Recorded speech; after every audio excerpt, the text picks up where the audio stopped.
नमस्कार विद्यार्थियों, एक बार फिर से स्वागत है हमारे YouTube चैनल में। आप देख रहे हैं कक्षा 12 का इंग्लिश का लिटरेचर का गृह कार्य वर्कशीट आई हुई है, जो कि दिनांक 27 जुलाई 2021 को।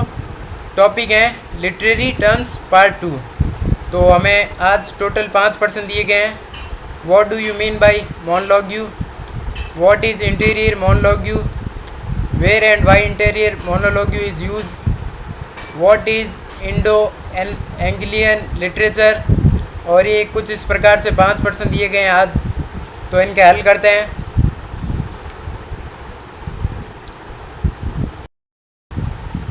पहला प्रश्न हमें दिया गया है, what do you mean by monologue. तो इसका मतलब होता है एकलाप से आप क्या समझते हैं। तो इसका उत्तर देखते हैं। वीडियो को स्किप मत करना, मैं आपको एक एक करके प्रश्न सभी समझाऊंगा। तो इसका आंसर है single speaker, especially one dominating or monopolizing a conversation, any composition as a poem in which a single person speak alone, a part of drama in which single actor speech alone soliloquy is called monologue. तो इसका मतलब होता है एकल वक्ता विशेष रूप से एक बातचीत पर हावी या एकाधिकार करने वाला है। कोई रचना एक कविता के रूप में जिसमें एक अकेला व्यक्ति बोलता है, एक नाटक का एक हिस्सा जिसमें एक अकेला अभिनेता अकेला बोलता है। प्रश्न दूसरा है, ये कुछ इस प्रकार से था पहला प्रश्न, हिंदी अनुवाद। दूसरा प्रश्न देखेंगे, व्हाट इज इंटीरियर मोनोलॉग्यू। इसका मतलब है आंतरिक एकलाप क्या है।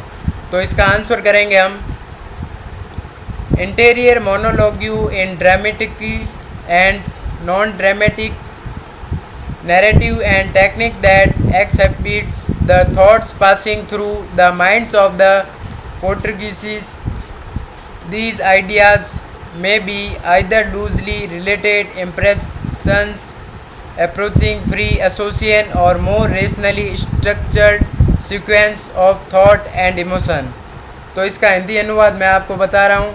आंतरिक एकलाप नाटकीय और गैर नाटकीय कथाओं में कथा तकनीक जो नायक के दिमाग से गुजरने वाले विचारों को प्रदर्शित करती हैं।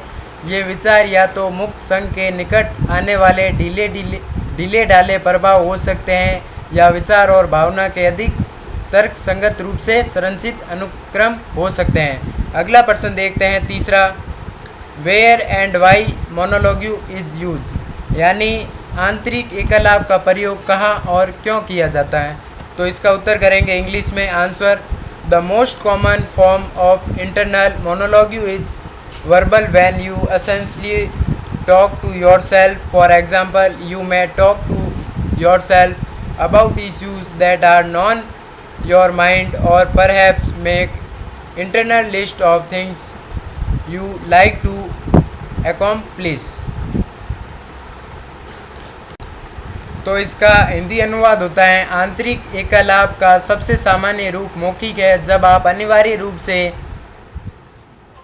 अपने आप से बात करते हैं। उदाहरण के लिए, आप उन मुद्दों के बारे में खुद से बात कर सकते हैं जो आपके दिमाग में है, या शायद उन चीज़ों की आंतरिक सूचियाँ बनाइए जिसे आप पूरा करना चाहते हैं। अगला प्रश्न देखते हैं, चौथा, what is Indo Anglian literature, यानी ये जो इंडिगो एंग्लियन लिटरेचर क्या है।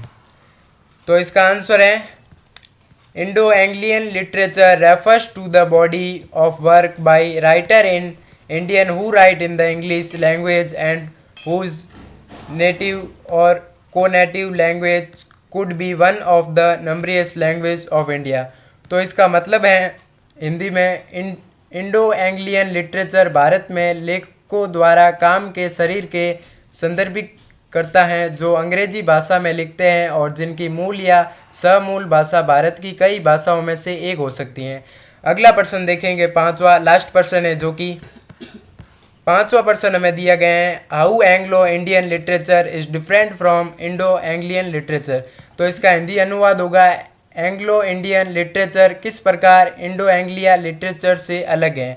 तो इसका हम आंसर करेंगे, the Indo Anglian literature is different from the Anglo Indian literature. The former is general written and created by the Indians through by the English language. The latter is written by the Englishmen of them and subject related to India. They were translated into English. The form of his novels is old fashioned. तो इसका हिंदी अर्थ होगा Indo Anglian साहित्य Anglo Indian साहित्य से अलग है क्योंकि पहली शैली भारतीयों द्वारा अंग्रेजी भाषा के माध्यम से लिखी और बनाई गई है। उत्तरार्ध अंग्रेजों द्वारा भारत से संबंधित विषयों और विषयों पर लिखा गया है, उनका अंग्रेजी में अनुवाद किया गया है। उनके उपन्यासों का रूप पुराने ज़माने का है। तो वीडियो कैसा लगा कमेंट करके ज़रूर बताएं और चैनल को सब्सक्राइब करें। धन्यवाद।